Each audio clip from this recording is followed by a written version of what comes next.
Hello viewers, এটা আমার প্রথম লেসন। আমার এই প্রথম লেসনে আপনাদের সবাইকে স্বাগতম।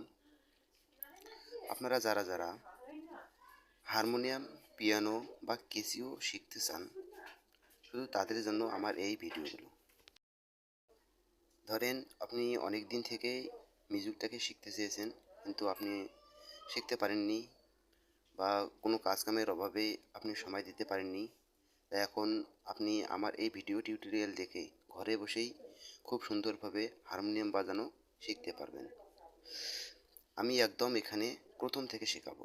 যারা একদম নতুন আছেন তাদেরও কোনো সমস্যা নাই।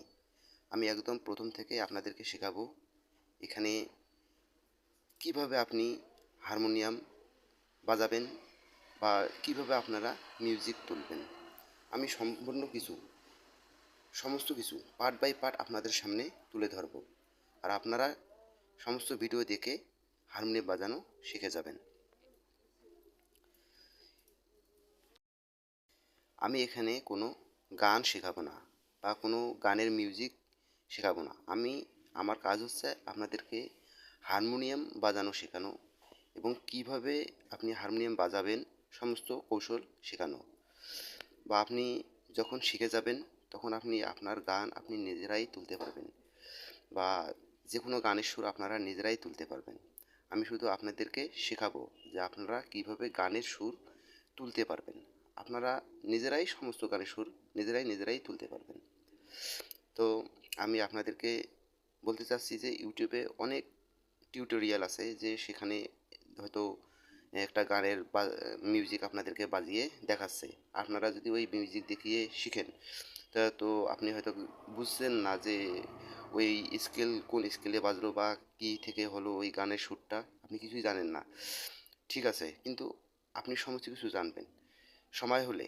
আমি সমস্ত কিছু এই ভিডিওর মধ্যে এক্সপ্লেন্স করিয়ে সমস্ত কিছু বলে দেবো যে আপনারা কীভাবে কোন গানের মিউজিক কীভাবে তুলবেন না তুলবেন, সমস্ত কিছু আপনি আমার এই ভিডিও থেকে শিখতে পারবেন।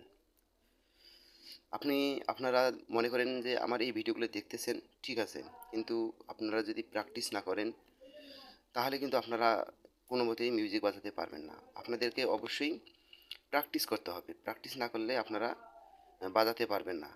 মনে করেন আপনারা আমার ভিডিওগুলো দেখলেন, শুনলেন, ঠিক আছে, কিন্তু আপনারা মনে করতেছেন যে আপনারা মিউজিক শিখে গেলেন, তা নয়। আপনাদেরকে প্র্যাকটিস করতে হবে। আপনারা যদি প্র্যাকটিস না করেন তো আপনারা শিখতে পারবেন না। আর আমি যেসব জিনিস বলবো বা যেসব কথা বলবো আপনারা যদি মনোযোগ সহকারে শুনেন, প্লাস আপনারা যদি ওই জিনিসগুলোর উপর আবার প্র্যাকটিস করেন, আশা করি আপনারা অবশ্যই মিউজিক শিখতে পারবেন বা হারমোনিয়াম বাজানো শিখতে পারবেন। যারা একদম নতুন আছেন তাদের কোনো সমস্যা নেই, কেননা আমি এখানে প্রথম থেকেই শেখাবো সমস্ত কিছু। আমি একদম ধীরে ধীরে আপনাদেরকে সুন্দরভাবে বুঝিয়ে শেখাবো যে আপনারা কীভাবে আসলে কোন গানের মিউজিক কীভাবে তুলবেন বা মিউজিক আসলে কীভাবে চলে বা মিউজিকের আসল রূপটা আপনাদের সামনে তুলে ধরবো। আপনারা সবাই আমার এই ভিডিওগুলো দেখলে অবশ্যই মিউজিক তুলতে পারবেন, আশা করি। হ্যাঁ, অনেক কথা বললাম, এখন আমরা চলে যাব লেসনে। তো আমরা এখানে দেখতে পাচ্ছি যে এখানে আছে 2টা, পরে আবার আছে এখানে 3টা, এখানে আবার আছে 2টা। এই যে আমরা যে কালো কিগুলো করে দেখতে পাচ্ছি এবং কালো কির পরে যে দেখছি সাদা কি, এই যে এইগুলেন, এই যে এইগুলেন। সো আমরা এই সাদা কি এবং কালা কির এইগুলোর এখন আমরা একটু নাম জানবো। এই নামগুলো জানার আগে আপনাদেরকে একটা খাতা এবং একটা খাতা কলম নিতে হবে আপনাদেরকে। আমি যদি মুখে বলি হয়তো আপনাদের শুনে মনে রাখাটা খুব কঠিন হয়ে যাবে। অর্থাৎ আপনি যদি দেখা গেলো যে আমার বলার সাথে সাথে আপনি যদি খাতায় লেখেন বা লিখলে কিন্তু অনেক ভালো হয়, তাহলে ওটা হয়তো মনে থাকবে। তো আপনাদেরকে একটা নিতে হবে খাতা এবং একটা কলম। এই খাতা এবং কলম নিতে হবে। এই যে আপনাদেরকে প্রথমে লিখতে হবে, সেটা হচ্ছে মেশিনটা অফ করে রাখি। সেটা হচ্ছে আপনাদেরকে নামগুলো জানার আগে আপনাকে জানতে হবে, সেটা হচ্ছে সি শার্প,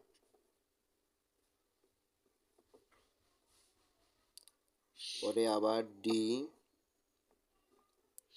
ডি দিয়া ডি শার্প, পরে আবার দিতে হবে ই, এখানে দিতে হবে এফ, পরে আবার এফ শার্প, পরে আবার জি, পরে আবার দিতে হবে জি শার্প, তারপরে দিতে হবে এ, পরে আবার দিতে হবে আপনাকে এ শার্প, পরে আবার দিতে হবে বি, বি, পরের অক্ষর আবার চলে আসে এখানে সি। তো C, C sharp, D, D sharp, E, F, F sharp, G, G sharp, A sharp, B, পরে আবার সি। অর্থাৎ এইখান থেকে এখানে হচ্ছে আপনাদের 12টা অক্ষর আছে, 12টা অক্ষর। যেমন ধরেন 1 2 3 4 5 6 7 8 9 10 11 এই 12, এই 12টা অক্ষর, এই সি বাদ দিলে 12টা অক্ষর হয়। এই 12টা অক্ষরের মধ্যে সমস্ত পৃথিবীর সমস্ত গান তোড়ানো সম্ভব যদি আমরা সেই মেথডটা ভালোভাবে জানি এবং শিখি বা আমরা বুঝি, তাহলে কিন্তু আমরা এই এই এই মেথড ব্যবহার করে আমরা এই পৃথিবীর সমস্ত গান এই কয়েকটা সুরের মধ্যেই আমরা তুলতে পারবো। যেমন ধরেন দেখেন এখানে আমাদের কিবোর্ডে দেখেন, আমরা কিবোর্ডটাকে আগে দেখি যে কিবোর্ড, আমাদের কিবোর্ড এই যে এখানে এই যে 2টা, পরে আবার এই যে 3টা, এই যে 2টা, এভাবে কিন্তু সেট করানো আছে পুরা ইয়াটা, তা পিয়ানোটায়। তাহলে আমাদের প্রথম কাজ হচ্ছে আমরা এই কালো কিটাকে দুই, যেটা 2টা কালো কি, ওই কালো কিটাকে আমরা ধরবো, অনুসরণ করব এবং ওটাকে আমরা এখন ধরি আগে এই কালো কিটা। তাহলে কালো কিটা যে আছে, কালো কিটার যে বাম পাশের যে কিটা সাদাটা, কালোটার বাম পাশের সাদাটা, এই সাদাটাকে আমরা কিন্তু সি বলবো, এটাকে আমরা সি বলবো, সি। এবং সির পরে এটাকে বলবো, আমরা যেটাকে ধরেছি আমরা সি শার্প ধরবো, সি শার্প বলবো, এটাকে আমরা সি শার্প বলবো, যে সি শার্প, এটা সি শার্প, এটা সি, সি শার্প, এটা ডি, এটা হবে ডি শার্প, এটা ই, এটা এফ, এটা এফ শার্প, এটা জি, এটা জি শার্প, এটা এ, এটা এ শার্প, এবং এটা হচ্ছে বি। পরে আবার আসলো আমাদের হচ্ছে এখানে সি। তা সো আমরা বুঝতেছি যে আমরা আমাদের এই কালো যে 2টা কি আছে, এই কালো কি 2টার পরে যে একটা সাদা কি আছে ওটার নাম হচ্ছে সি। আমরা এটাকে এই সি বলে জানবো, এটা সি। পরে এই এই যে কালো কিটাকে আমরা ধরছিলাম ওটাকে আমরা বলবো সি শার্প, পরে এটাকে বলবো আমরা ডি, এটা হিসেবে ডি শার্প, এটা ই, এটা এফ, এটা এফ শার্প, এটা জি, এটা জি শার্প, এটা এ, এটা এ শার্প, আর এটা হচ্ছে বি। এই যে আমি আপনাদেরকে এই যে খাতায় একটু জুম করে দেখাচ্ছি, দেখেন এই যে আমি এখানে লিখেছি এই যে সি, সি শার্প, এই যে D, D sharp, E, F, F sharp, G, G sharp, A, A sharp, B, পরে আবার লিখেছি সি। মানে এই কয়টা অক্ষরেই আপনাদেরকে নোট করে নিতে হবে। যে দেখেন, একটু দেখেন, নোট করে নেন যে C, C sharp, D, D sharp, E, F, F sharp, G, G sharp, A, A sharp, B. একটু নোট করে নেন বিষয়টাকে।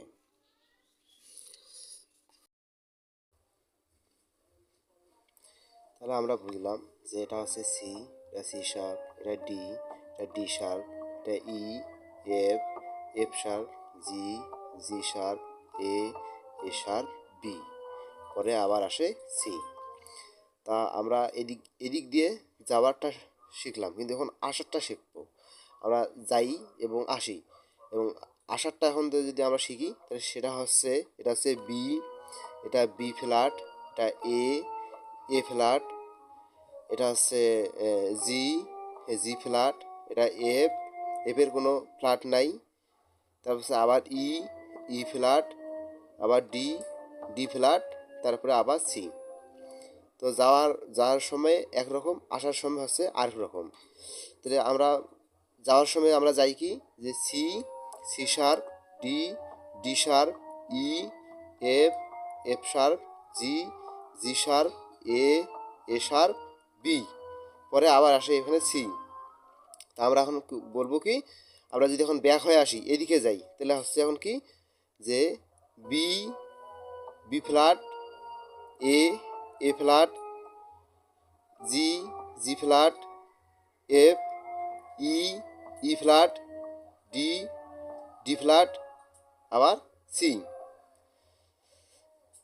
আমাদেরকে এই বিষয়গুলো নোট করে নিতে হবে। আপনারা যদি নোট করে নেন তাহলে হয়তো বিষয়টা অনেক ভালো হবে বা সুন্দর হবে, বা আপনাদের বোঝার ক্ষেত্রেও অনেক ভালো হবে।